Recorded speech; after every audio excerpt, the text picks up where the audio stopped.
जगत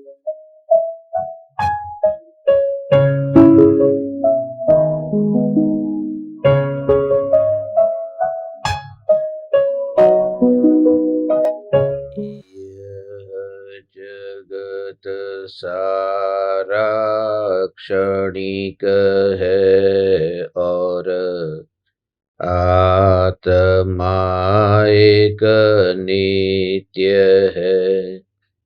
आत्मा का अनुभव बस एकमात्र नित्य है। कहन राज को कर नमन, करो महान यह काज। आप्त ज्ञान की प्राप्ति है, मंगलमय सुख साज। मंगलमय सुख साज।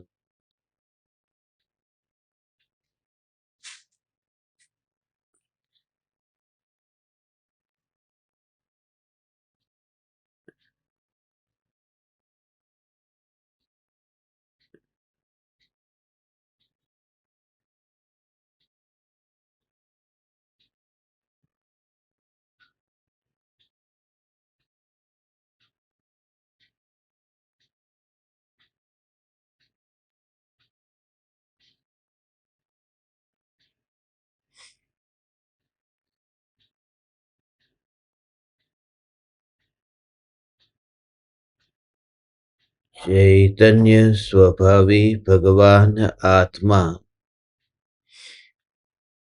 स्वयं ही चैतन्य समयसार है। चैतन्य समयसार का प्रतिपादक ग्रंथाधिराज समयसार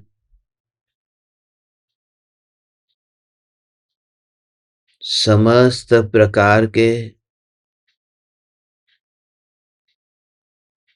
मिथ्या भावों से मुक्त होकर निर्विकल्प अनुभूति तक पहुंचने की कला सिखाता है। उन समस्त मिथ्या भावों को मुख्य रूप से 4 प्रकार से विभक्त किया है। एकत्व बुद्धि, ममत्व बुद्धि, कर्तृत्व बुद्धि और भोक्तृत्व बुद्धि। ये 4 प्रकार की मिथ्या बुद्धि में एकत्व बुद्धि और ममत्व बुद्धि का वर्णन जीव अजीव अधिकार में किया है। कर्तृत्व बुद्धि और भोक्तृत्व बुद्धि का वर्णन कर्ता कर्म अधिकार में किया है।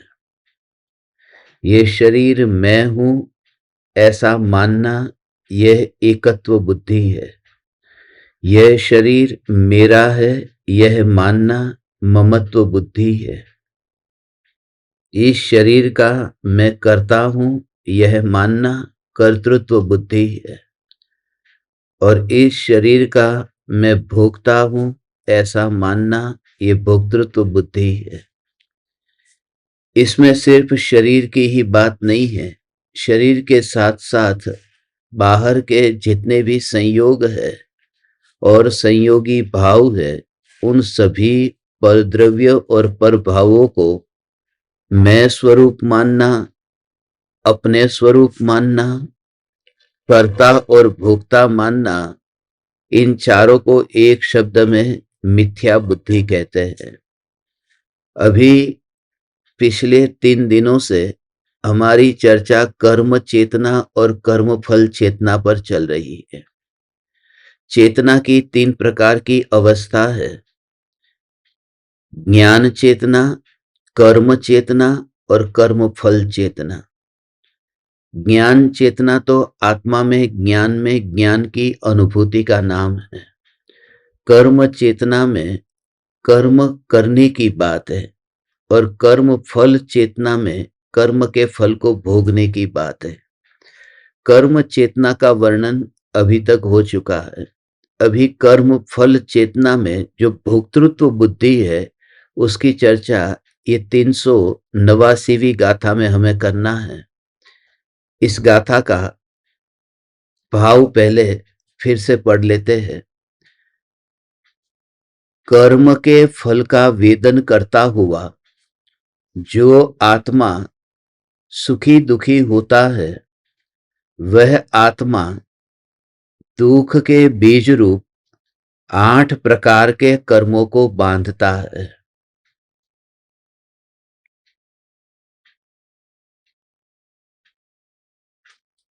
कर्म के फल का वेदन करता हुआ जो आत्मा, यही मिथ्यात्व है। भीतर में प्रत्येक आत्मा को अंतर में जो अनुभूति हो रही है, वह स्वयं की ही अनुभूति हो रही है। मगर अज्ञानी मिथ्यात्व भाव के कारण यह मानता है कि मुझे राग द्वेष और विकल्प अनुभव में आ रहे हैं। भीतर की अनुभूति वह भीतर की ही है, वह बाहर का नहीं है। वह जो अंतर में अनुभव में आ रहा है, वह अनुभव वह मेरा ही अनुभव है। उदयगत परिणाम बाहर में है। मछली को जो भीतर में अनुभव में आ रहा है, वह पानी है। मगर जो बाहर से देखता है, उसको ये दिखाई देता है कि मछली काई का अनुभव करती है, जो काई पानी के ऊपर जमी हुई है। मछली अंदर काई का कैसा अनुभव करती होगी? मगर मछली यदि नींद में हो और स्वप्न देख रही हो कि ये काई है, तो वह उसका मिथ्यापना कैसा है कि अनुभव हो रहा है पानी का, और वह कल्पना कर रही है कि मुझे काई का अनुभव हो रहा है। ऐसे ही ये जो मेरा अस्तित्व, ये स्वयं स्वयं से है। या फिर कोई व्यक्ति बादलों पर हो और बादल में अपना अस्तित्व मानकर बैठा हो, क्योंकि चारों ओर से बादल घिरे हुए हैं। ऐसा लगता है कि मेरा विमान अभी बादलों में है।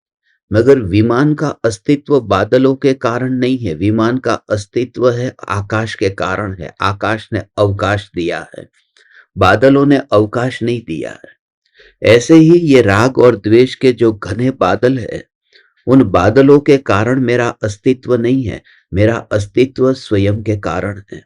यह ज्ञान स्वरूप चैतन्य तत्व मैं स्वयं ही स्वयं के कारण हूं। यदि आकाश को अपनी सत्ता को टिकाना है, तो उसके लिए क्या करना है? उसे किसी परद्रव्य की अपेक्षा नहीं है। मिट्टी का घड़ा यहाँ है, टेबल पर रखा है और नीचे गिर गया और फूट गया। जब वो मिट्टी का घड़ा नीचे गिरता है और फूटता है, तब वह आकाश का क्या लेके जाता है? जिस स्पेस पर वो रहता था, वो स्पेस तो वहीं पर ही टिका हुआ है। क्योंकि जब वह मटका वहां पर रखा, उससे पहले भी वह स्पेस था, और वो मटका नीचे गिर गया, उसके बाद भी स्पेस है। स्पेस इटर्नल एग्जिस्ट है, और वह जो सत्ता है वो हिलती नहीं है। ऐसे ही जब ज्ञानी पुरुष अपने ध्रुव चैतन्य स्वरूप का अनुभव उस ध्यान की गहराई में करते हैं, तब इन परमाणुओं से अपना अस्तित्व नहीं देखते हैं। क्योंकि सर्वांग प्रदेशों पर उन्हें पूरे प्रदेशों में भगवान आत्मा का चैतन्यपना दिखाई देता है। यहाँ पर स्पेस स्पेस स्पेस स्पेस, चारों ओर स्पेस ही है। और नीचे गिर करके मटके में से जो ठिकरा हो गया है, उस ठिकरे में जो व्याप्त है वह मिट्टी है। उस ठिकरे में जो परिणमित हुआ है वह वही है जो पहले घड़े में था। मगर आकाश तो वहां से नीचे गिरा नहीं है। तो जब यह देह राख बनकर के उड़ेगा, ऐसा ज्ञानी को ध्यान की अनुभूति के बल पर अभी दिखाई दिया है कि यह देह जब राख बनकर के उड़ेगा, तो ये परमाणु परिणमित हो जाएंगे राख के रूप में। मगर परिणमित होने पर भी, इन परमाणुओं का परिणमन होने पर भी, ये पूरी तरह से अपने ध्रुव चैतन्य अस्तित्व में कोई भी फर्क नहीं पड़ेगा। यह जो चैतन्य अस्तित्व की नित्यता की अनुभूति है, यह गाथा 389वीं गाथा कर्म के फल का जो वेदन है, ज्ञानी को उसके वेदन में कहीं पर भी रस नहीं है, क्योंकि स्वभाव का अनुभव होता है। आनंद को जो भोगते हैं वे ज्ञानी है। ऐसा बोलते हैं, मगर ज्ञानी आनंद को भोगने में नहीं बैठे हैं। ज्ञानी का रस उस भोगने में नहीं है, ज्ञानी का रस उस अनुभव में नहीं है। ज्ञानी का रस जहां अनुभव हो रहा है उसमें नहीं है। वह अनुभव तो परिणाम है, अवस्था है, अभी हो रहा है। जहां पर अनुभव हो रहा है, जीभ पर हमें रसगुल्ले का अनुभव होता है, उस समय ये भाव नहीं आता कि जीभ, वो पूरा अनुभव जीभ पर रस छूटता है। जब रसगुल्ला सामने आता है तो जीभ में से रस छूटता है, थोड़ा जैसे पिचकारी छूटी ऐसा लगता है। वह जो रस है और उस रस के साथ में रसगुल्ले का रस, वो रस वो जीभ का रस नहीं है, वह रस राग का रस है। वह रस राग का रस है। यदि परिवारजन की मृत्यु हो और रसगुल्ला हो तो जीभ पर से इस तरह से, जीभ पे वहां पर वो रस की पिचकारी नहीं छूटेगी, क्योंकि वह रस राग का परिणमन है। और उसके ऊपर रसगुल्ला आया तो फिर उसमें सुख माना। मगर जब अज्ञानी सुख लेता है उस समय उसे ये नहीं है कि मेरी जीभ, मेरी जीभ, मेरी जीभ। उसके मुंह से पहले ही यदि उद्गार निकलता है तो रसगुल्ला, और रसगुल्ले को पता भी नहीं है कि यह अनुभव जीभ पर कहाँ हो रहा है। तो जो त्रिकाल टिक कर रहने वाला भगवान आत्मा है, जब पर्याय में अनुभव में आता है, पर्याय माने जीभ और द्रव्य माने रसगुल्ला, तो उस समय जो अनुभव हुआ उस अनुभव में विकल्प नहीं आता है। जीभ पर जब रसगुल्ले का अनुभव हुआ उस समय विकल्प नहीं आता है कि यह अनुभव, मैं ध्रुव चैतन्य परमात्मा तत्व, ऐसा जो अनुभव है उस त्रिकाल ध्रुव चैतन्य सत्ता स्वरूप भगवान आत्मा में दृष्टि ऐसी केंद्रित होती है। इसलिए ज्ञानी आनंद को भोगता है, यह कहने की बात है। वास्तव में आनंद को भोगने वाला वह है जो मर जाता है। अभी मैं ध्यान में हूं 1 मिनट के लिए और आनंद को मैंने भोगा है, और फिर 1 मिनट के बाद में वह आनंद को भोग रहा था, वह आनंद चला गया।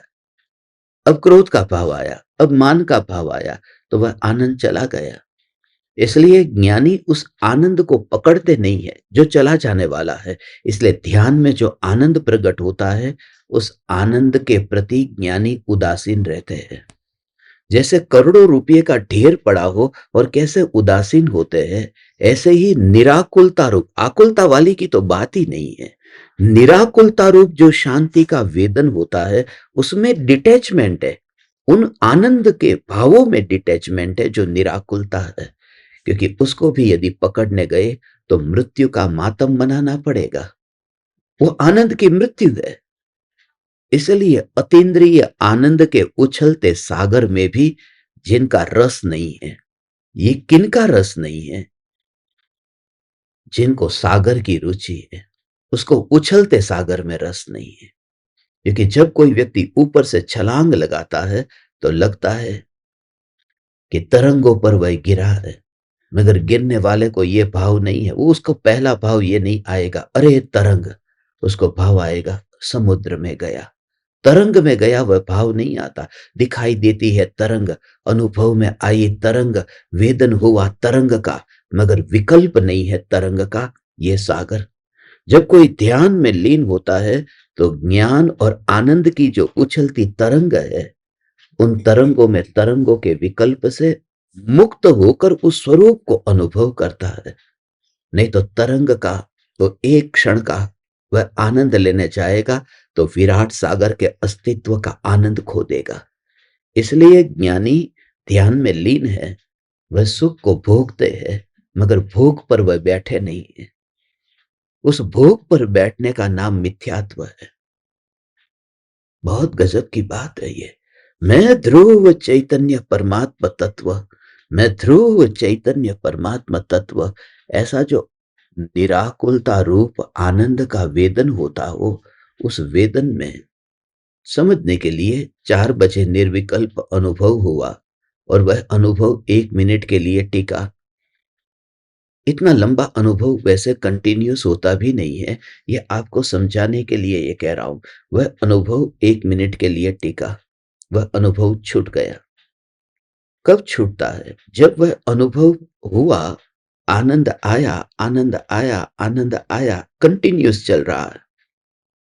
उस समय ये विकल्प आया कि ये जो आनंद है, ये आनंद हमेशा के लिए टिक करके रहे। ये आनंद भोगना है हमेशा के लिए, और आनंद छूट जाता है क्योंकि वह वर्तमान से भविष्य में गया। वो जहां पर बैठा था वहां नहीं रहा, वो कहीं और देखने लगा। और आनंद तब प्रकट होता है तुम वहीं पर ही रहो। जैसे ही तुम ये आनंद अनंत काल तक सिद्ध शिला पर भोगूंगा, उसे आनंद आता ही नहीं है। इसलिए जो मंजिल के विकल्प में डूबा हुआ है, वो वर्तमान के आनंद से वंचित रहता है। इसलिए कहा है कि मार्ग इतना आनंदमय हो जाता है कि मंजिल का विकल्प ही नहीं रहता। मार्ग इतना आनंदमय नहीं होगा तो मंजिल पर भी आनंद कैसे आएगा? मैं यहां पर ही गाड़ी ठीक नहीं चला रहा हूं तो मंजिल तक पहुंचने की बात ही नहीं है। मैं मंजिल का विकल्प करूं और यहां स्टीयरिंग मेरा ऐसा घूमे और गाड़ी खाई में गिरे, तो गिरेगी ही, क्योंकि मैं मंजिल का विकल्प। इसलिए जो मेरी मंजिल नहीं है उसका विकल्प आएगा तो गाड़ी गिरेगी, मगर मंजिल है उसका भी विकल्प आएगा तो गाड़ी गिरेगी, क्योंकि मैं वहां पर नहीं हूं जहां मैं हूं। ऐसा जो ध्रुव चैतन्य तत्व अनुभव में आता है, व्हाट इज सेल्फ रियलाइजेशन, एक समय की पर्याय में वो पर्याय से तुम मुक्त हो जाते हो। हे चैतन्य परमात्मा, उस पर्याय पर बैठ करके भी पर्याय के विकल्प से मुक्त हो गया है। उस समय उस समय उस समय वह स्वयं को, वो पर्याय ही स्वयं को यह मान लेती है कि मैं ध्रुव चैतन्य हूं, मैं ध्रुव चैतन्य हूं, मैं ध्रुव। उसके साथ में वह अभेद हुआ है। मुख्यमंत्री का पद हमेशा रहेगा, मुख्यमंत्री व्यक्ति मर जाएगा, मगर जिस समय वह मुख्यमंत्री व्यक्ति उस कुर्सी पर बैठा है तो वह क्या मानता है? मैं मुख्यमंत्री।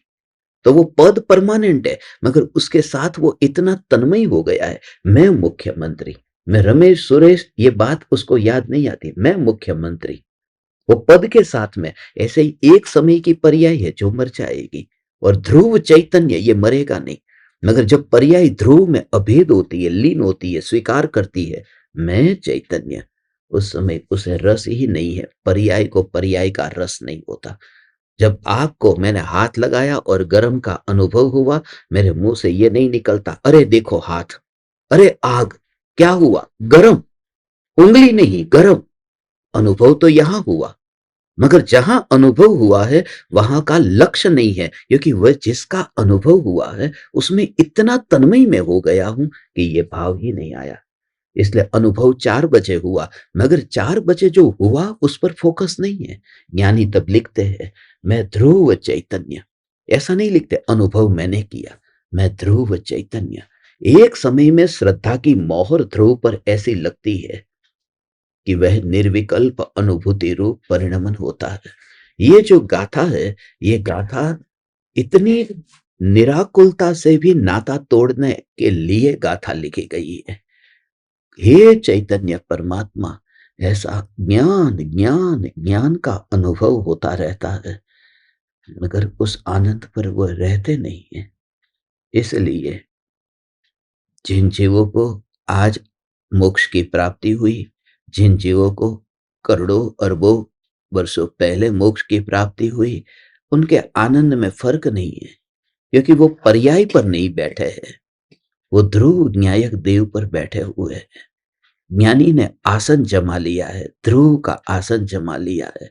ऐसी रेलिंग को मैं पकड़ूंगा जो हिल रही है तो मैं भी गिरूंगा, इसलिए रेलिंग तो स्टेडी होनी चाहिए। इसलिए जो ध्यान करने के लिए बैठा है वो सांसों को अंदर ले जाता है, बाहर ले आता है, अंदर ले जाता है, बाहर ले आता है। हवा पर ध्यान केंद्रित करो, मगर जो खुद ही आती है जाती है उस पर केंद्रित कैसे रहूंगा मैं? इसलिए सांसों का ध्यान नहीं हो सकता। ध्यान हो सकता है स्वभाव का जो सदाकाल है, परिणामों के बहते प्रवाह में जो सत्ता है। जब पानी बह रहा है तो मैंने बहते पानी का विरोध नहीं किया, और सिर्फ मैंने हाथ अंदर डाला और मैंने पहले ही ये कहा, ठंडा। उस समय बहता ठंडा नहीं, ठंडा। ऐसे ही मैंने टेबल को जाना, कुर्सी को जाना, दीवार को जाना, मैं किसी को भी जानूं, उस समय कौन सा पर्टिकुलर, उसकी बात नहीं है। ये पानी की ये पानी की बूंद, ये पानी की बूंद, ये पानी की बूंदे, ये पानी की बूंदे, ये पानी चल रहा है, ये पानी बह रहा है, ये पानी का प्रवाह चल रहा है। मगर जब भी मैं यहां पर छूऊंगा, ठंडा, ठंडा, ठंडा, ठंडा। मैं हिमालय से लेकर के वहां बंगाल की खाई तक, खाड़ी तक, वहां पर जाऊंगा, मगर बीच में मैं पटना में भी हूं और मैंने पानी में पैर रखा, ये पवित्र गंगा। मैंने प्रयागराज में पैर रखा, ये पवित्र गंगा। तो जब मैं पैर रखता हूं तब वहां पर मुझे किनारे पर बसे हुए गांव नहीं याद आते, वह पानी की निर्मलता। ऐसे ही जब मैं टेबल को जानता हूं, कुर्सी को जानता हूं, तब कुर्सी को जानने वाले ज्ञान में ये ज्ञान कुर्सी को जानता है, उसके साथ मैं रिश्ता नहीं जोड़ता हूं। यह ज्ञान में वो पानी बहा है, वो तो जाने वाला है। मैं उसका रस लूंगा तो मैं खुद तड़पूंगा, क्योंकि वह तो आगे बहेगा, फिर नया पानी आएगा। मगर उसे पकड़ूंगा तो वह भी आगे बह जाएगा। मगर मेरा रस पर्टिकुलर एटम्स में नहीं हो और ठंडा, तो मैं अपना हाथ रख दूं वहां, तो मुझे प्रति समय ठंडा ठंडा ठंडा ठंडा ही अनुभव हो रहा है। ज्ञानी को जो चैतन्य चैतन्य चैतन्य का जो अनुभव है, वह ज्ञान की अनुभूति में, इसलिए काल का भेद ज्ञानी को अनुभूति में बाधक नहीं बनता, क्योंकि ज्ञानी काल पर नहीं बैठे हैं। ज्ञानी काली के पूजक नहीं है, ज्ञानी तो त्रिकाली के पूजक है। वह त्रिकाली ध्रुव मैं हूं, इसलिए अनंत काल बीतेगा मगर अनुभूति क्यों नहीं छूटती। पानी तो इतना बह जाता है, मगर अनुभूति क्यों नहीं छूटती। पानी का अनुभव होने पर भी, क्योंकि जो व्यक्ति पानी पर खड़ा है, वह व्यक्ति दिखाई देता है कि नदी पर, वहां पर वो खड़ा है, मगर वो नदी के आधार पर नहीं खड़ा, वो उसके पीछे चट्टान है जिसके आधार पर खड़ा है। अनुभव कर रहा है कि पानी ठंडा है, मगर आश्रय किसी का लिया है जो दुनिया को दिखाई नहीं देता। यानी उस जगह पर वास करता है 24 घंटे। इस वजह से रात को नींद के काल में भी ज्ञानी ध्रुव पर ही बैठा है। हे चैतन्य परमात्मा, तुमने रोज रोज चैतन्य की पुकार सुनी, मगर कनेक्शन नहीं मिला है, क्योंकि तुम कान से सुनते हो, तुम ज्ञान से ज्ञान का मैचिंग नहीं करते। तुम ज्ञानी की तरह सफेद कपड़ा पहन करके बैठ जाते हो, कपड़े का मैचिंग तुम कर लेते हो, मगर अनुभूति का मैचिंग कब करोगे। अनुभूति से अनुभूति का मैचिंग हो, अनुभूति से अनुभूति का मैचिंग, अर्थात वह जो वहां उन्हें अनुभव हुआ और वही अनुभव मुझे हो, तो वो मैचिंग है। बाहर में बस बात वह है, अनुभूति। एक व्यक्ति ने सफेद कपड़े पहने और वह कपड़े उतार दिए और वह व्यक्ति समुद्र की गहराई में गया, और दूसरा व्यक्ति वहां आया, वो किनारे पर, सागर के किनारे पर वो सफेद कपड़े पड़े हुए हैं और अपने कपड़े को देख करके मैच कर रहा है, मैं उनके जैसा ही हूं, मैं उनके जैसा ही हूं, और अनुभव की कोई खबर ही नहीं।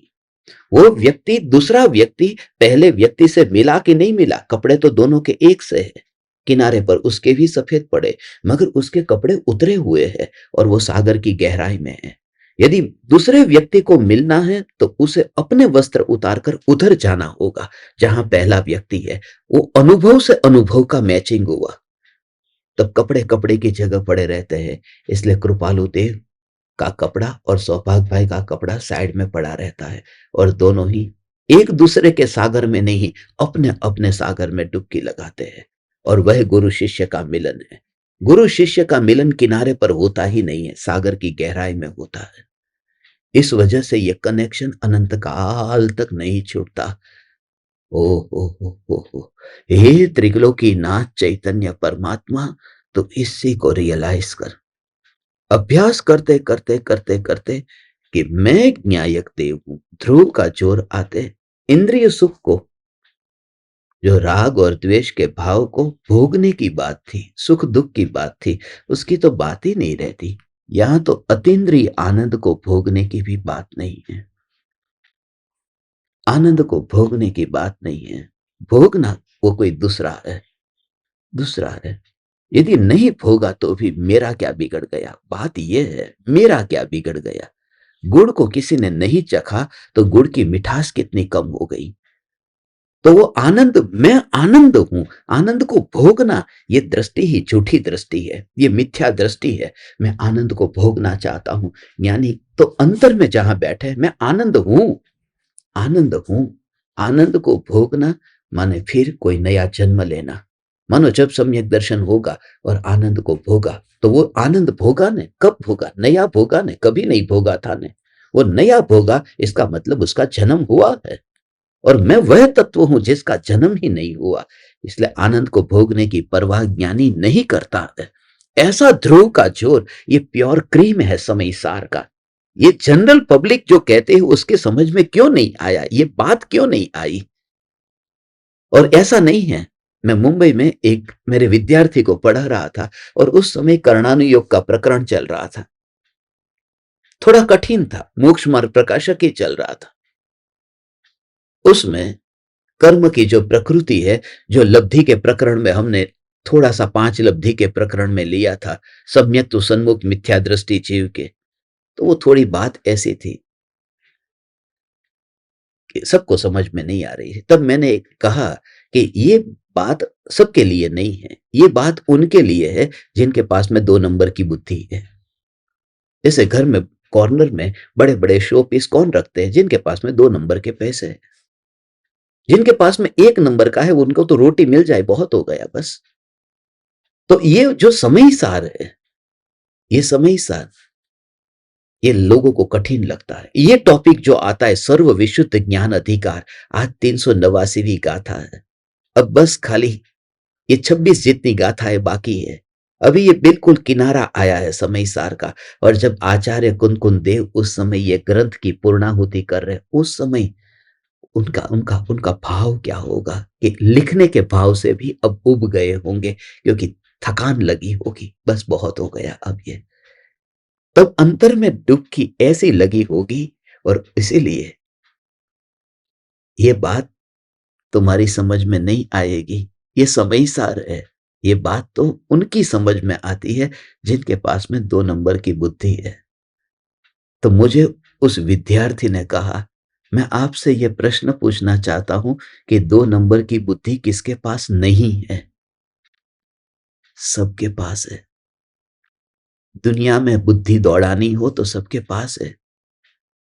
समोसा बनाने की विधि, पकोड़े बनाने की, फ्रैंकी बनाने की, तो सब सब सब पता है। बुद्धि कहां कहां दौड़ती है, कौन सा गहना पहनना है, सब उसमें बुद्धि दौड़ती है। कौन से कपड़े खरीदना है, उसमें बुद्धि दौड़ती है। बुद्धि विषयों में बहुत दौड़ती है, व्यापार में बुद्धि नहीं दौड़ती है। जब अध्यात्म की बात है, ये सब समझ में आ सकता है, रुचि का अभाव है। बात यह है, और रुचि का अभाव इसलिए है क्योंकि थका नहीं है, थका नहीं है। थकान जब लग जाए तब वह बस, इसलिए महापुरुष थका थके थके और उन्होंने बोध लिया, थक थक करके बोध लिया है। हे चैतन्य परमात्मा, महापुरुष थके हैं। इसलिए महापुरुष जो भी है उनके प्रत्यक्ष गुरु होते नहीं है। 24 तीर्थंकर में से किसी भी तीर्थंकर के प्रत्यक्ष गुरु नहीं थे। कृपालु देव के प्रत्यक्ष गुरु नहीं थे न, गुरुदेव श्री कांजी स्वामी के प्रत्यक्ष गुरु नहीं थे। ये प्रत्यक्ष गुरु क्यों नहीं होते? उनकी छाती बहुत चौड़ी है, उन्हें एक गुरु की जरूरत नहीं होती। उन्होंने सारी प्रकृति को गुरु मान लिया है, उन्होंने जीवन के अनुभवों को गुरु मान लिया है, उनके शरीर में आती हुई बीमारी को गुरु मान लिया है, उनके जीवन में जो प्रसंग बनते उनको गुरु मान लिया है। इसलिए वो इंतजार नहीं करते व्यक्ति का। और ऐसे बहुत पंचम काल में ऐसे ही विरले होंगे, ऐसे विरले होंगे जहां से दिए की परंपरा ऐसे चलेगी। और अब वह काल आया है, वह काल आया है। ये जो वेव है, ऐसे ही 2500 साल पहले महावीर भगवान ने ये धर्म की प्रभावना की, फिर धीरे धीरे काल नीचे गया, ये नीचे गया, नीचे गया। और फिर 2000 बरस पहले फिर आचार्य कुंदकुंद देव ने समय सार लिखा, फिर काल ऊपर गया। फिर 1500 साल पहले फिर काल नीचे नीचे जाते गया। धर्म की बात छुपती गई। फिर 1000 बरस पहले अमृतचंद्र आचार्य हुए, फिर काल बढ़ता गया। फिर धीरे धीरे काल नीचे जाता जा रहा। अब जो काल शुरू हुआ है, कर्णानुयोग का ये नियम है, 500 वर्षों में ऐसा होगा। ध्रुव न्यायक देव की पुकार कभी बढ़ेगी, कभी घटेगी, कभी बढ़ेगी, कभी घटेगी। और अभी का जो टाइम है, ये बढ़ने का टाइम है। ये अभी शुरुआत हुई है। परम कृपालु देव और गुरुदेव जैसे महापुरुष अब जो इस काल में हुए हैं, ये ध्रुव न्यायक देव का जोर आएगा। इसलिए पंचम काल के अंत तक आत्मसिद्धि शास्त्र का अस्तित्व रहेगा। वो मैं आप परमात्माओं से ऐसे ही नहीं कहता हूं, उसमें जो क्रीम है ध्रुव चैतन्य तत्व, ये सर्व विशुद्ध ज्ञान अधिकार, आनंद की परवाह छोड़ने का अधिकार है।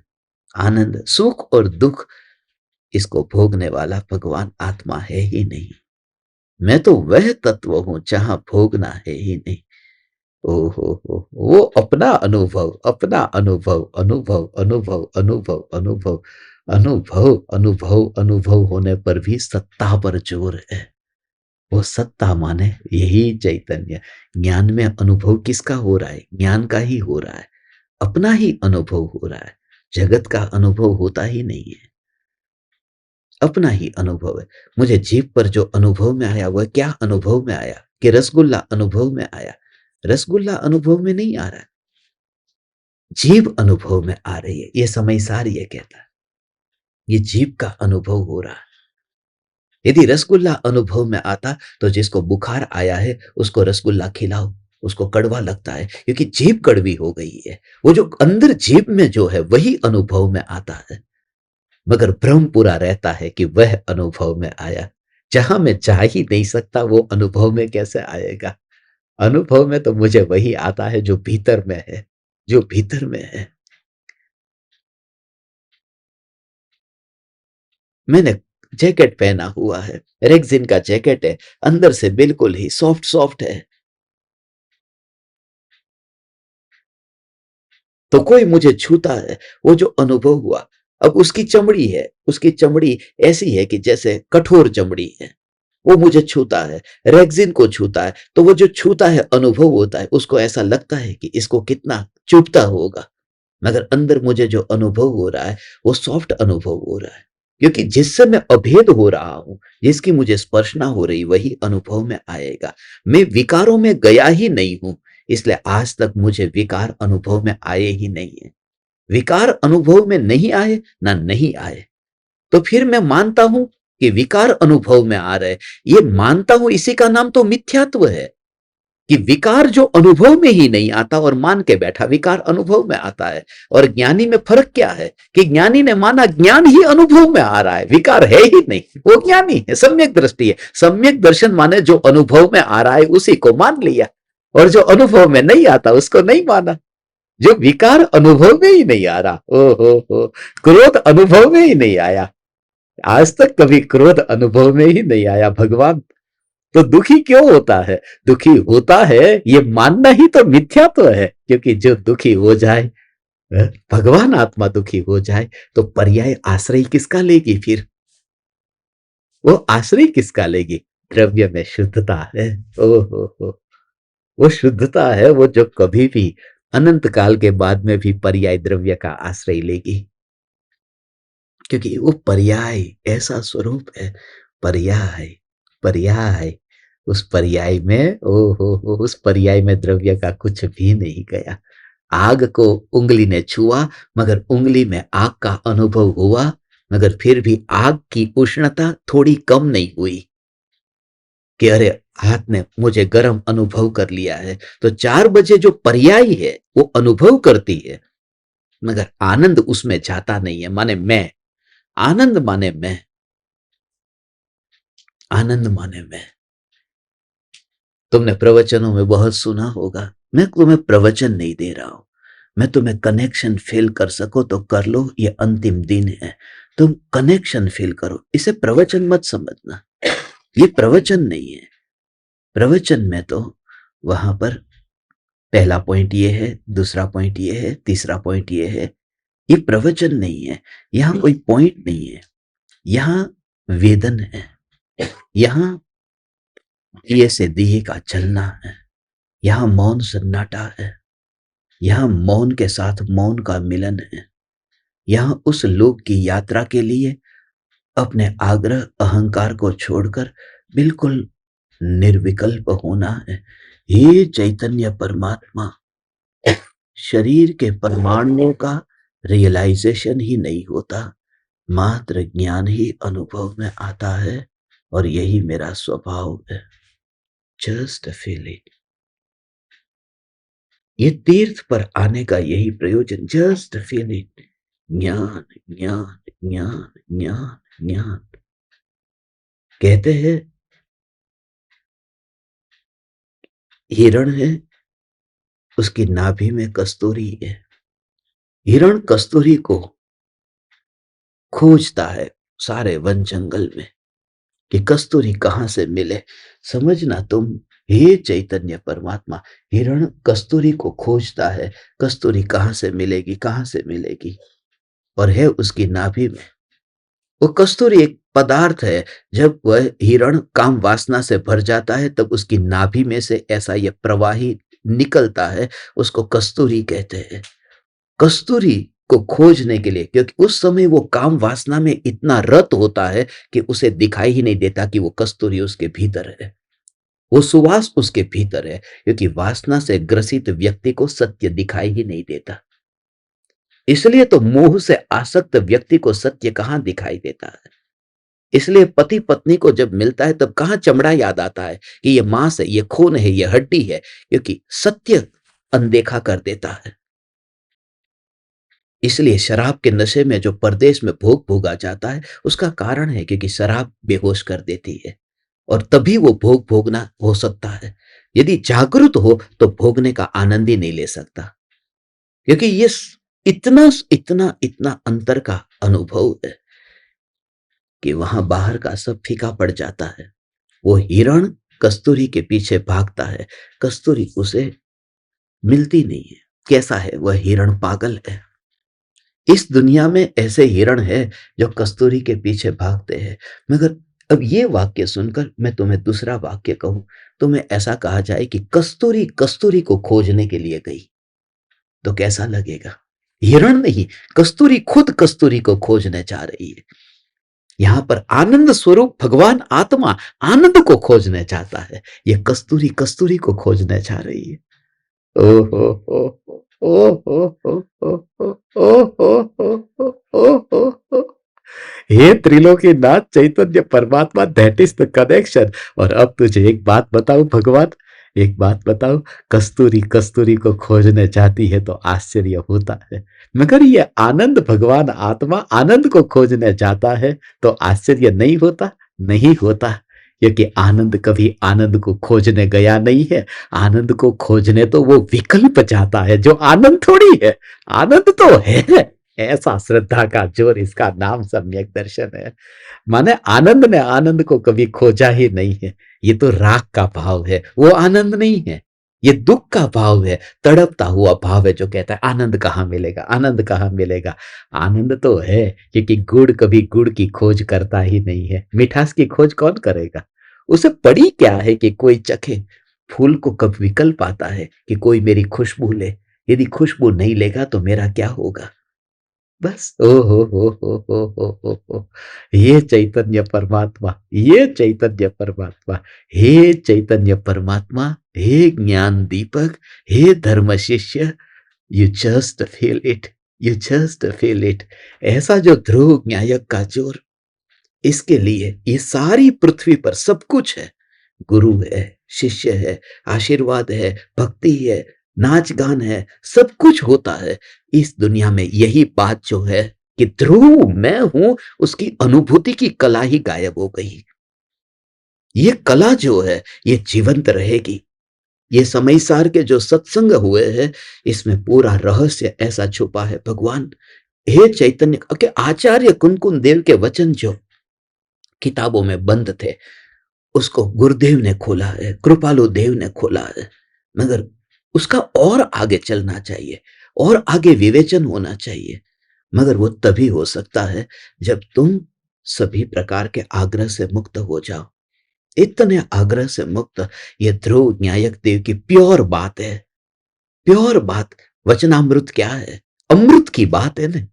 और भोगा जा रहा है आनंद, उसकी मृत्यु है। और जो सत्ता है वही अमृत है, वह अमृत है, उसके ये वचन है। ये क्या है?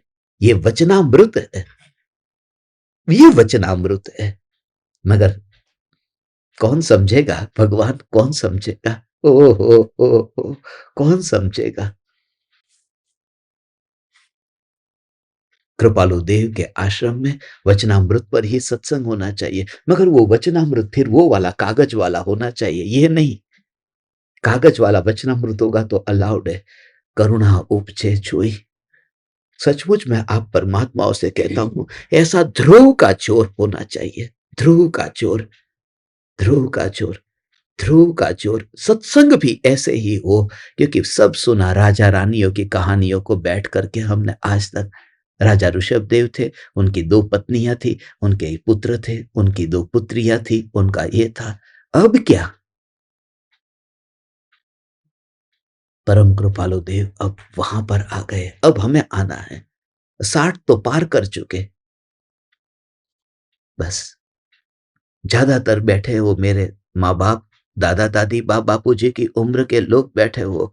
इसलिए मैं आप परमात्माओं से अंत में यही कहता हूं, ध्रुव का चोर मैं हूं, हूं, हूं, हूं। और वो सहजता ऐसी होगी कि एक कमरे में से जैसे तुम दूसरे कमरे में गए, तो मैं मर गया ये भाव नहीं रहा, मैं हूं। तुम ट्रेन में वहां पर बैठे और ट्रेन मुड़ गई, स्टेशन पर थे, ट्रेन टर्न ले लिया, अब चेहरा आंखों से दिखाई देना बंद हो गया। तो हम ये नहीं मानते कि अरे वो जो छोड़ने आया था वह मर गया, वह है। तो पर्याय पलट जाती है, मगर पलटती पर्याय ये नहीं कहती कि ध्रुव मर गया, वो स्वीकार करती है ध्रुव है, ध्रुव है। तो पर्याय की उत्पत्ति में मैं ध्रुव चैतन्य हूं। और पर्याय मरती है मगर दुखी होकर के नहीं मरती। पर्याय मरती है, दुखी होकर के नहीं मरती, क्योंकि मरण से दुख नहीं होता।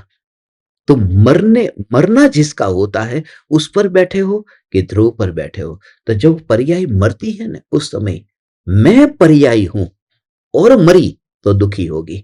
मगर मरती पर्याय मैं ध्रुव हूं और मर रही है, तो आनंद को भोगती हुई मरती है, वो दुखी होकर के नहीं मरती है। उसकी एक एक पर्याय की मृत्यु है, मगर पर्याय पर्याय मान करके नहीं मर रही है, अपने को ध्रुव मान करके मर रही है, इसलिए आनंद के साथ में ही मरती है। ओ हो हे चैतन्य परमात्मा, આવું આખું ધ્રુવ ન્યાયક દેવનું સ્વરૂપ છે ભગવાન। આ ગુરુદેવ આ કાળમાં ન થયા હોત તો સમયસાર 19 વખત પ્રવચન, 45 વર્ષો સુધી, 45 बरस तक, और 19 बार। अभी तो हम एक बार प्रवचन हुआ तो मन हो गया कि बस अब बंद करें यार, कब तक ये चलता रहेगा। और 19 बार जिनकी करुणा का भाव, 19 बार भर सभा में, अकेले में तो हजारों बार पढ़ा होगा गुरुदेव ने तो। ओ हो। ऐसे ज्ञानी पुरुष की पुकार जहां होती हो। और इसमें ये जो माल आपको बताया जा रहा है, इसमें मैं अपने घर की बात तुम्हें क्या बता रहा हूं, मैं कौन सी बात बता रहा हूं? बस इस पृथ्वी को ऐसे ऐसे ऐसे बहुत जरूरत है। ध्रुव न्यायक, ध्रुव न्यायक, ध्रुव न्यायक।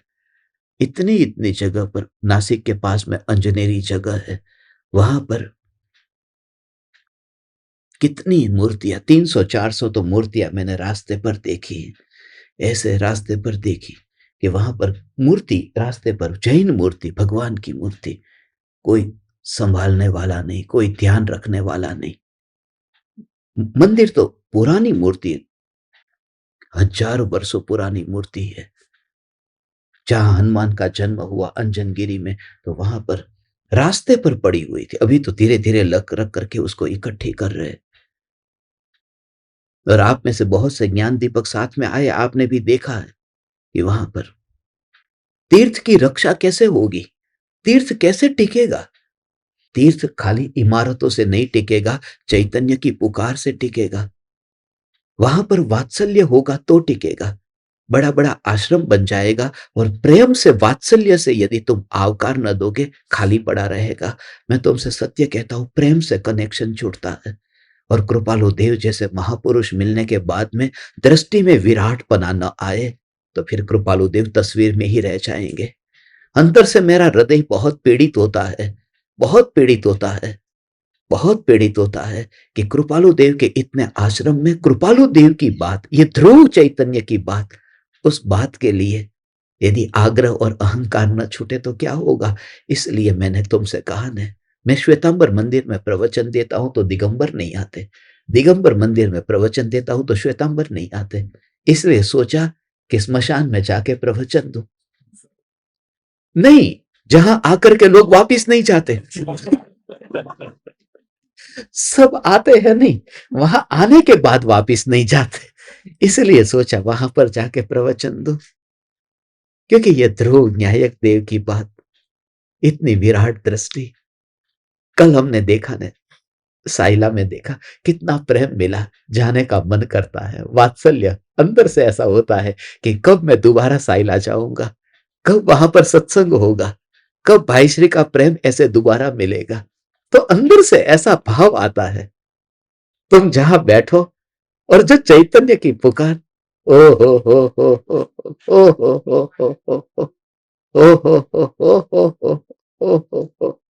ओ, इसके बिना संभव नहीं है। हे चैतन्य परमात्मा, ध्रुव चैतन्य परमात्मा की पुकार है। एक जगह हमारा सत्संग होने वाला है, वो बोले कि वचनामृत पर ही सत्संग होगा। मैंने बोला कि उस समय आत्मसिद्धि शास्त्र चल रहा था। बोले यहां पर आश्रम में प्रवचन देना है तो वचनामृत पर होगा। मगर मैंने उनको बोला कि मेरा तो आत्मसिद्धि शास्त्र पर है प्रवचन। बोले नहीं चलेगा। अरे भाई, आत्मसिद्धि शास्त्र वो वचनामृत के पत्र में है। अच्छा अच्छा, तो चलेगा, तो चलेगा। ओ हो। यदि मैं प्रवचन हॉल में जाकर बैठ जाता कि अभी ये वचनामृत पर सत्संग प्रारंभ करते हैं और मैं ध्रुव चैतन्य 1 घंटे तक बोलता, किसी को प्रॉब्लम नहीं। ये सचमुच ये शब्द का आग्रह है, ये व्यक्ति का आग्रह है। तत्व तो वही का वही है, खाली बस संतोष होना चाहिए मन को। बस कृपालु देव ने कहा, ये दुनिया शब्द के आग्रह के कारण सत्य को पाने से वंचित रही और दृष्टि इतनी विराट विराट विराट हो भगवान, ये समय सार हो। मैं आनंद स्वरूप भगवान आत्मा, ये चैतन्य परमात्मा राग और द्वेष के विकल्प उसको भोगता नहीं है। अज्ञानी उसको मानता है कि मैं भोगने वाला हूं, मैं भोगने वाला तत्व नहीं हूं। साधर्मी साधर्मी से मिले, वात्सल्य से मिले, वात्सल्य से मिले। ओह ओह ओह, वात्सल्य। हम नडियाद गए थे, वहां पर भी सीधा हमें सत्संग करना था, वहां पर सत्संग करना था। अब धर्मपुर आश्रम में हमने कांटेक्ट किया, मोटा भाई ने कांटेक्ट किया। अरे हमारा सौभाग्य है, जल्दी से जल्दी सत्संग रखो, उसकी लिंक हमको भेजो, हमको, हम यहाँ पर सुनेंगे। वात्सल्य, बैठने का मन करता है, भाव आता है कि, क्योंकि सबसे पहली बात कनेक्शन, वात्सल्य। वात्सल्य, प्रेम, करुणा के बिना चैतन्य की कितनी भी चर्चा हो, तुम सुबह 3 बजे उठ करके भक्ति करो और यदि वात्सल्य नहीं है, ये बात बचेगी ही नहीं। गुरुदेव का वात्सल्य कैसा, कृपालु देव का वात्सल्य, नहीं तो उनको क्या पड़ी थी भगवान। इतने इतने पत्र लिखना, खत लिखना उस जमाने में। अभी तो आंख बंद करके हम टाइप करके लिख देते हैं, उस समय शाही से करके एक एक एक एक करके शब्द लिखना, कितना कितना कितना करुणा का भाव होगा। और उस करुणा के भाव का एक ही कृपालु देव के चरणों में कि हे परम कृपालु देव, आपके द्वारा प्ररूपित ये तत्व ज्ञान है, वह फिर आगे पहुंचे। इसलिए तो संपूर्ण पृथ्वी पर यह वाणी पहुंचाने का भाव आया कि कहीं ना कहीं पहुंचे। और यह सत्य है, यह सत्य है कि आचार्य कुनकुन देव, उनकी वाणी बस जिन्होंने बचा के रखी है, ये वही लोग थे जो कुल परंपरावादी नहीं थे। 3 जीवों ने ये समय सार हम तक पहुंचाया, अभी पिछले ये 500 वर्षों के इतिहास में। ये तीन जीव जो महान थे, उसमें पंडित बनारसी दास जी, परम कृपालु देव श्रीमद राजचंद्र जी और पूज्य गुरुदेव श्री कांजी स्वामी। और तीनों के तीनों जन्म से दिगंबर नहीं थे। और ये ग्रंथ दिगंबर मुनि ने, साधु ने लिखा, आचार्य ने लिखा, और तीनों श्वेतांबर थे। और मोक्षमार्ग प्रकाशक में श्वेतांबर को अन्यमति कहा है, जैन नहीं कहा। इसका मतलब यह है कि अन्यमति ने यह बचाया है। कहने का अर्थ यह है कि ये तीनों ने कुल परंपरा छोड़ी। कृपालु देव भी वैष्णव थे, गुरुदेव स्थानकवासी संप्रदाय से थे, बनारसी दास भी श्वेतांबर थे। तो ये तीनों ने कुल परंपरा छोड़ी ने कि बाप दादे ने जो पकड़ाया है, नहीं, मैं खुद इसको पढ़ता हूं, विचार करता हूं। ये धर्म कुल परंपरा से मानने वालों के समझ में नहीं आ सकता। ये धर्म छोड़ना होगा उस आग्रह को, यदि समझना है उस कुल परंपरा को। माँ बाप ने माना होगा, साधु संतों को, उपाश्रय गए, देरासर गए, सब गए, ठीक है, मगर अब तुम विचार करो कि ये समय सार कहता क्या है, और वह परंपरा से आगे चलेगा। बहुत इसलिए मोक्षमार्ग प्रकाशक में श्वेतांबर संप्रदाय का वर्णन जिस चैप्टर में किया है, उसी चैप्टर में मुस्लिम का वर्णन किया है। दोनों को सेम में रखा है मोक्षमार्ग प्रकाशक में। पांचवा और छठा अधिकार पढ़ो तो पता चले। तो लोग इसके लिए मुझे कहते थे, मुसलमान को आप आत्मसिद्धि शास्त्र देकर आए सीरिया में, अभी इराक में, तो वहां पर देकर के क्यों आए? ये तो अन्यमति है। कि अन्यमति जो कांजी स्वामी अन्यमति थे ना मोक्षमार्ग प्रकाशक के हिसाब से, तो उनको जब मिला और उनसे इतनी क्रांति हुई, तो उस व्यक्ति से भी क्यों नहीं हो सकती? दोनों एक ही है ना। आग्रह छूट जाए तो ये वाणी जगत के जीवों को, क्योंकि जब कुएं पर किसी का कब्जा होता है ना, तो पानी सबको नहीं मिलता है। इस कुएं के ऊपर दीवार जो बनाई है वो हटानी पड़ेगी, तब सभी को उसका पानी मिलेगा। और हमारी यही भावना है। इसलिए हे चैतन्य परमात्मा, ओ हो ओ हो, आप सब मैं देखता हूं, कोई दिगंबर जैन, कोई श्वेतांबर, कोई देरावासी, कोई पंजाबी, कोई महाराष्ट्रियन, कोई उड़िया, सब अलग अलग, कहां कहां कौन देव देवियों को मानने वाले। और मुस्लिम भी बैठे, ईसाई भी बैठे, पटेल भी बैठे। पटेल को भूल जाओ तो फिर कनाडा में एंट्री नहीं मिलेगी। सब लोग बैठे हैं ना। हे भगवान, कृपालु देव आश्रम में जाए तो आधार कार्ड मांगते हैं। जैन लिखा है तो 60 रुपये का नाश्ता, पटेल लिखा है तो 100 रुपये का। वो खुद मुझे बताया है कैसा ये। और उन्होंने आत्मसिद्धि शास्त्र कंठस्थ है, और आधार कार्ड में जैन है, वो व्यक्ति आलू प्याज खाता है, मगर उसको 60 का ही मिलेगा, क्योंकि आधार कार्ड में क्या लिखा है। ये आधार चैतन्य तत्व है। इस पृथ्वी को बहुत बड़ी क्रांति की जरूरत है, जो कुल परंपरा छुड़ाए और आग्रह छुड़ाए और तत्व परोसे। तत्व की जरूरत है। ओ हो ओ हो। आप में से कितने श्वेतंबर है? नहीं जानना है मुझे। नहीं जानना है भगवान। ऐसा ध्रुव चैतन्य का मार्ग जब मिल जाए ना, तो ये बात ही निकल जाए।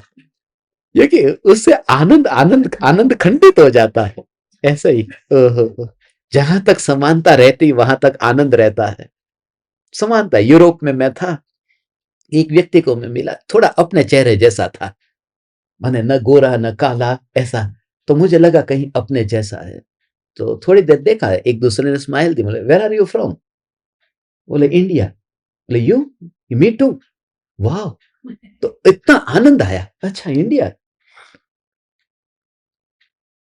इंडिया में कहां से? बोले मुंबई से। अरे आप मुंबई से? मैं भी मुंबई से हूं।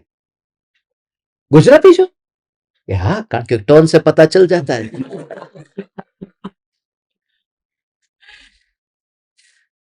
ऐसे ही आओ ना, हॉल में जाके बात करते। हॉल माने हॉल नहीं, वो हॉल छेद छेद में जाके बात करते।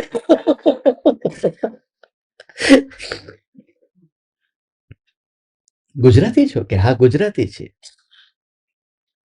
પછી વાત થઈ, મુંબઈમાં ક્યાં રહ્યો છો? કે વાલકેશ્વર. વાલકેશ્વર? હું વાલકેશ્વર જ રહ્યો છું. પણ વાલકે આમ તમે કેવા? કે હું જૈન અને તમે मुसलमान. अच्छा अच्छा, 2 मिनट से ज्यादा नहीं. ठीक है, चलो फिर मिलते हैं. ऐसा करके चेहरा ऐसा हो गया जैसे पिताजी का स्वर्गवास हो गया. ऐसा अचानक क्या हो गया कि जहां तक समानता रही ने आनंद आया, समानता, इंडिया, मुंबई आनंद आया, गुजराती आनंद आया, और जैन मुस्लिम फिर आनंद खत्म. तो जब तक समानता रहती, मैं चैतन्य तुम चैतन्य, इससे ज्यादा मुझे जानना ही नहीं है. बस. ओहो हो, ओहो हो, ये प्रैक्टिकल है भगवान. ओहो हो. त्रिकाल ध्रुव चैतन्य परमात्मा ये समय सार ये कहता है कि राग और द्वेष के भाव जो उदय के परिणाम है, ये भी लाता नहीं है जीव. ओ हो, ये ऐसा है. हो ऐसा है ये स्वरूप. ओ हो. कैसा ये स्वरूप? एक व्यक्ति करोड़पति है और एक व्यक्ति झोपड़े में रहता है, तो उसके प्रति द्वेष करो ना कि नहीं, उसके उदय ऐसे है, तो वहां तुमने उदय ले लिया. और किसी को क्रोध आया, बहुत नीचा व्यक्ति नहीं, वो भी उदय ही है. और एक साथ उसमें घाती का उदय है और घाती का उदय, ये घाती का उदय है. वो वेदनी कर्म का उदय है कि वो झोपड़ी में रहता है. ये क्रोध आया है, वो चारित्र मोह का उदय है. ये दोनों उदय है. और उदय के रूप में किसी जीव को देखना, इसी का नाम मिथ्यात्व है. गुरुदेव श्री कांजी स्वामी यही कहते थे. मैंने यदि आपको क्रोधी देखा हो तो मिच्छामि दुक्कडम का मतलब मुझे माफ करना. हो. हे महावीर भगवान, मैंने आपको केवल ज्ञानी देखा हो तो मुझे माफ करना. मैंने आपको केवल ज्ञानी देखा हो तो माफ करना, क्योंकि केवल ज्ञान भी पर्याय है. हो. केवल ज्ञान भी पर्याय है. मैंने किसी को पर्याय दृष्टि से देखा हो तो मुझे माफ करना. हो.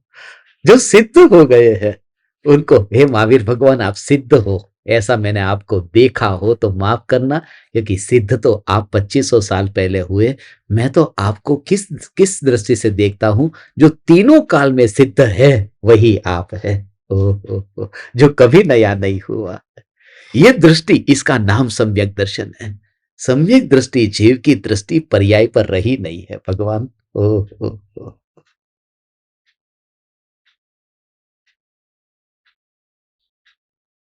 ओ. ये ध्रुव न्यायक देव, ध्रुव न्यायक देव. ओ. आज के इस युग में इतनी सुविधा, इतनी इतनी टेक्नोलॉजी, ये सब. ओ.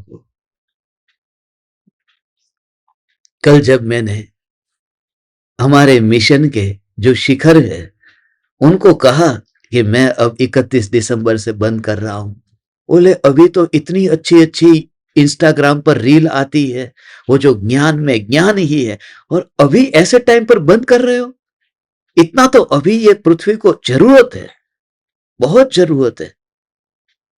कभी कभी मुझे भी ऐसा लगता है ये बच्चे अनाथ हो जाएंगे, सचमुच अनाथ हो जाएंगे, क्योंकि रोज 7:42 पर ये जो ध्रुव की न्यायक की ये कंटिन्यूस 389 डेज आज पूरे हुए. एक दिन भी मैं विमान में रहा, साउथ अमेरिका में गया, मैं वहां तक, अर्जेंटीना तक, वहां तक साउथ अमेरिका में एंटार्क्टिका की बॉर्डर तक वहां पर गया, और वहां पर किरिबाती में भी गया था.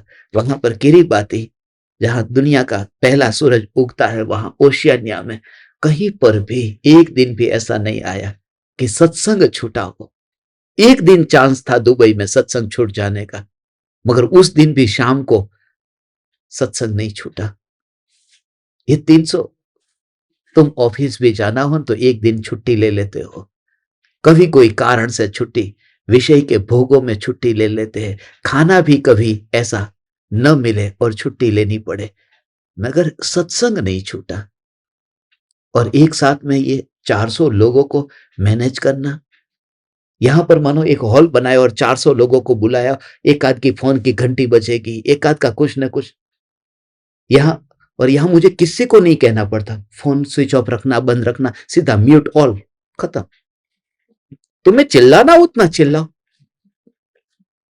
कितनी अनुकूलता है, मैं इस दृष्टि से देखता हूं, कितनी फैसिलिटी मिली है कि बस मैं अपने चैतन्य की मस्ती करूं, रिकॉर्डिंग में कोई आवाज नहीं आएगी, बिल्कुल प्योर रिकॉर्डिंग होगा, उसमें कोई डिस्टरबेंस नहीं होगा, और कहीं पर भी कोने में जाकर के बैठ गया, कोई मना भी नहीं करेगा। 400 को लेके जाओ तो भाई रखे कहां। ये जो टेक्नोलॉजी है, ये जमाना महावीर भगवान के जमाने में आत्मा के कल्याण के लिए सुविधा नहीं थी जो अभी है। इसलिए हे चैतन्य परमात्मा, उसका उपयोग कर लेना है, हमें पूरी तरह से उपयोग करना है। ओ। वहां पर यह सुविधा नहीं थी। महावीर भगवान के समोसरण में तो सब सब जैन लोग थे। जैन माने तत्व की रुचि वाले। यहां पर जैन भी बैठे हैं। किसी ने पूछा कि यहां पर कहीं पर भी नाम में देखा कि मुस्लिम तो है ही नहीं यहां पर, और मगर मैंने अभी बोल दिया कि मुस्लिम है यहां पर। यहां पर सामने मुस्लिम बैठे हुए हैं।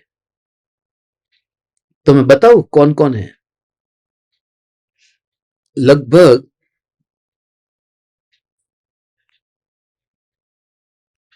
400 लोगों में से 250 मुस्लिम है। क्योंकि ये 250 लोग कैमरा बंद करके बुर्खा पहन के बैठे, कैमरा कभी खोलते ही नहीं। ये सुविधा भी भगवान के टाइम में नहीं थी। तुम्हें यहां बैठना हो तो सामने तुम्हें कैमरा बंद रखना है। इसमें इसमें 4-5 तो ऐसे हैं जो टॉयलेट में बैठ के सुन रहे हैं, ये कि पति को पता चल जाएगा तो झगड़ा हो जाएगा, इसलिए बाथरूम में नहाने के बहाने सुबह अंदर गई हुई है। मुझे बताते हैं ये लोग, कितना दुर्भाग्य है। मगर हे स्त्री तो निराश मत होना, ये ध्रुव न्यायक देव के चैतन्य की पुकार। मेकअप करती है और फिर अंदर टॉयलेट सीट पर बैठती है, और फिर बाहर आकर के पति को कहती है मेकअप करके आई, बहुत टाइम ज्यादा लगा, ऑफिस में जाना है। संडे को नहीं आएगी क्योंकि ऑफिस जाना नहीं होता, मेकअप नहीं करती। विषय के भोगों के लिए यहां पर कोई मना नहीं करता, मगर ध्रुव चैतन्य की पुकार है, भगवान आत्मा की बात समय सार टॉयलेट सीट पर बैठ करके सुनना। ओ। हम तो महाभाग्यशाली है, बहुत कुछ मिला है, नो कंप्लेन एट ऑल। अब जीवन में कोई कंप्लेन नहीं है। धन्य धन्य धन्य धन्य हे चैतन्य परमात्मा, कहीं पर भी हीनता का भाव नहीं आता। मैं पूर्णानंद स्वरूप चैतन्य परमात्मा हूं। ओ। समय सार कहता है कि हीनता तो पर्याय की ओर देखता है तब आती है, पर्याय दृष्टि से हीनता आती है। द्रव्य दृष्टि में तो चौथे गुणस्थान में ही अपने को परिपूर्ण मान लिया है। इसलिए सिद्ध भगवान का जो सुख है, ऐसा सुख चौथे गुणस्थान में आ गया सम्यक दर्शन होते ही। सम्यक दर्शन होते ही ओ हो। मिठाई की दुकान पर मिठाई चखने के लिए देते हैं ना, तो वो ग्राहक आता है कि लो ये चखो, ढेर सारी मिठाई। मुझे पहले लगता था ये नुकसान कितना करते होंगे, मगर वो नुकसान नहीं होता है, उनको फायदा ही होता है। उनको पता है कि थोड़ा सा टुकड़ा उसको दिया, चखेगा, ये चखो ये चखो ये चखो ये चखो, तो जैसे ही चखा उसमें से उसको मन करेगा ठीक है चलो 1 किलो दे दो। और ऐसे ही तो बिजनेस चलता है कि थोड़ा रस चख लिया, चौथे गुणस्थान में वो रस चख लिया है, फिर वो पूरा रस तो फिर 1 किलो 2 किलो जो वो आगे होगा। शुरुआत यहां से हुई, मगर क्वालिटी में फर्क नहीं है कि चखाए कुछ और देगा कुछ और। ओहो।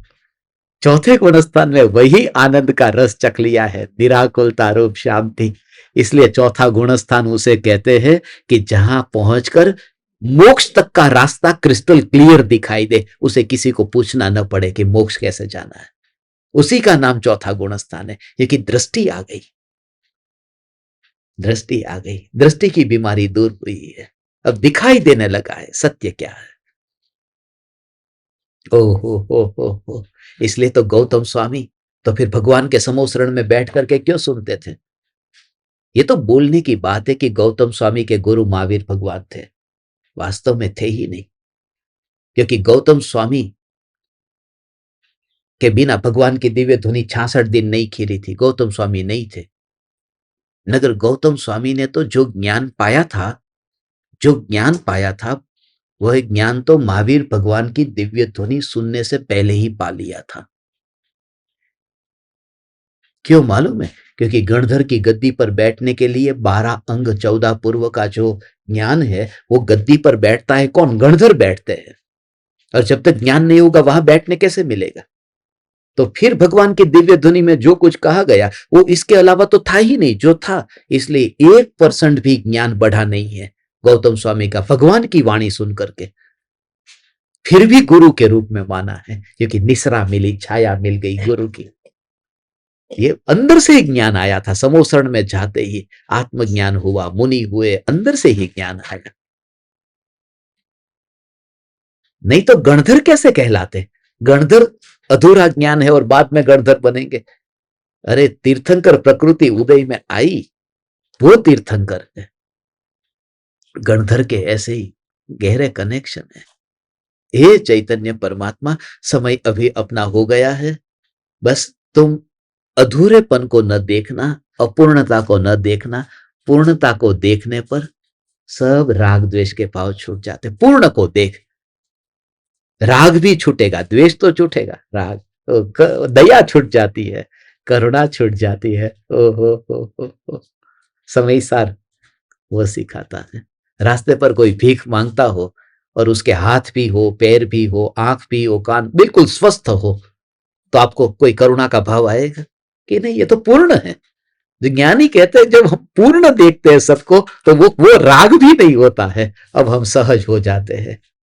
सहज हो जाने का नाम धर्म है।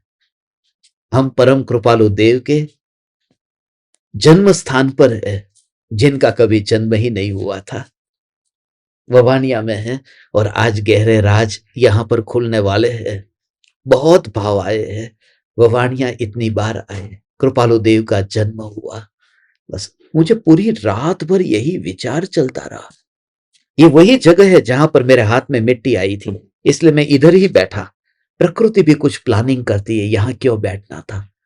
पूर्णानंद प्रभु, बस केवल ज्ञान स्वरूप में चैतन्य परमात्मा, चैतन्य परमात्मा, चैतन्य परमात्मा, चैतन्य परमात्मा, चैतन्य परमात्मा।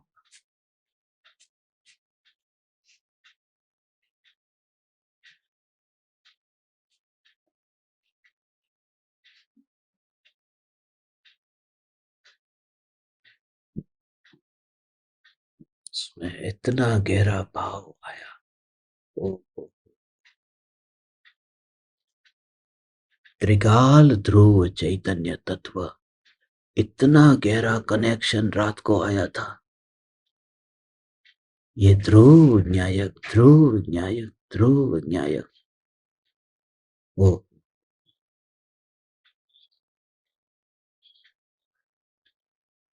उन्हीं को ही, बस परम कृपालु देव की जो ये भावना थी ने, परम कृपालु देव की भावना, अपूर्व अवसर एवो क्यारे आवशे, क्यारे थईशु बाह्यांतर निर्ग्रंथो, वह रचना भी यहाँ पर हुई थी।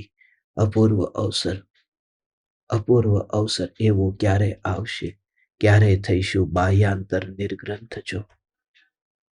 साधु कब होंगे? साधु, साधु कब होंगे? होंगे।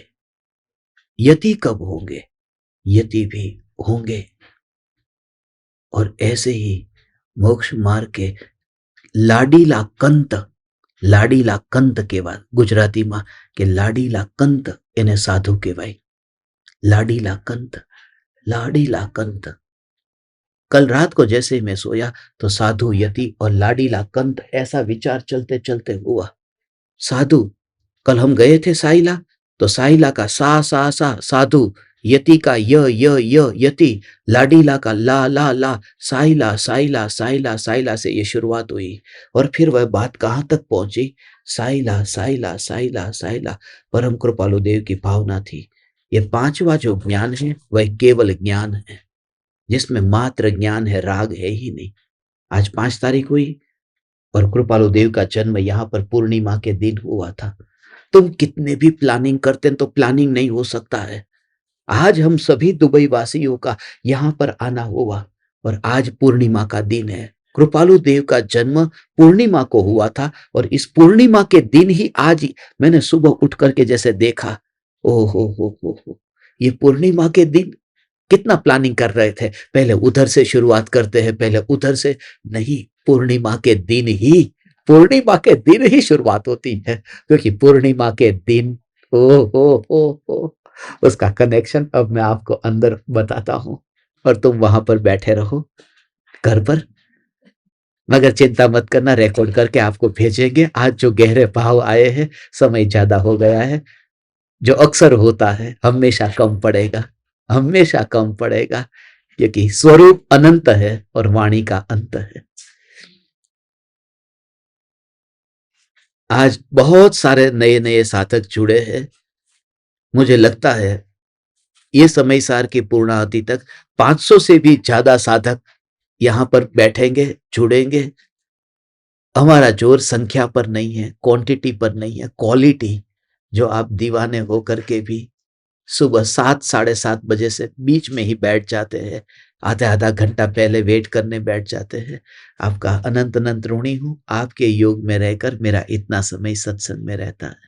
आज दोपहर में समाधि प्रज्ञा ज्ञान दीपक का जन्मदिन है, इसलिए समाधि मरण का जो हमारा सत्संग प्रत्येक समाधि प्रज्ञा ज्ञान दीपक का होता है, जन्मदिन पर एक सत्संग दोपहर में होगा, और उसका समय आपको बता दिया जाएगा।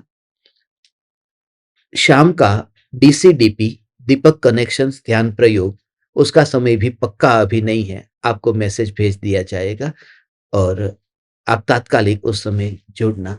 आप परमात्माओं को प्रणाम। चैतन्य समय सार, चैतन्य समय सार, चैतन्य समय सार।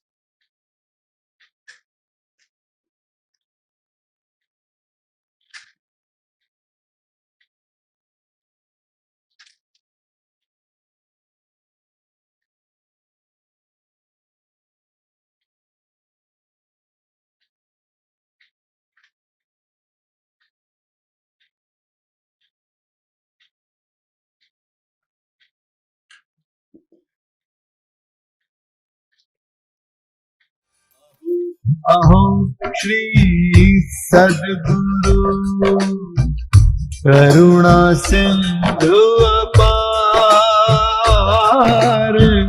इस पामर पर प्रभु किया अहो अहो उपकार,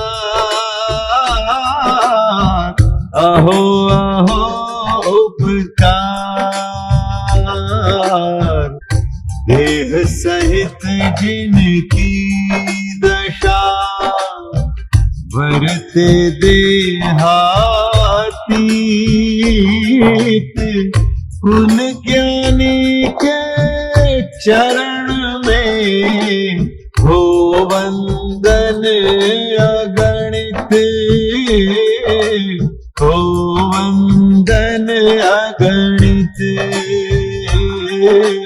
हो वंदन अगणित।